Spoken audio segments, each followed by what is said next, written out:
Just wanted to do a quick tech tip for our teachers in regard to a new feature of GoGuardian that I think will be really helpful for you in your classrooms.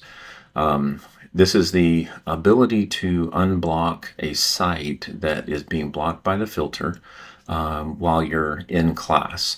So let me just give you a quick demonstration. I've got Jill student's account up. She's one of our fake students here at Hebron, and she is enrolled in my basket weaving class. And so I'm going to go ahead and start a session.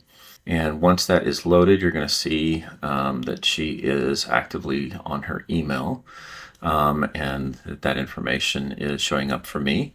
Now, if Jill tries to go to a site that is blocked by the filter, let's say that we're creating a Christmas list and I need students to be able to do some shopping.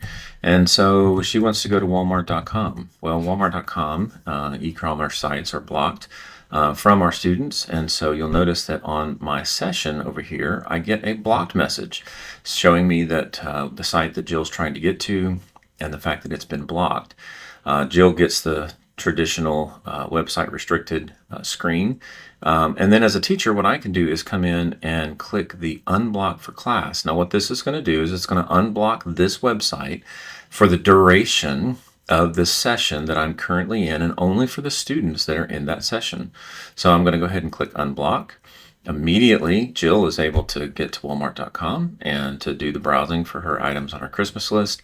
I can see what Jill is up to. And as soon as this session ends, I'll go ahead and end the session.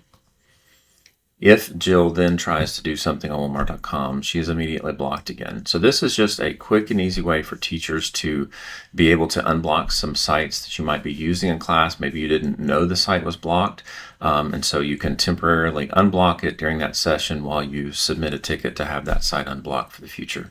So I hope this is helpful.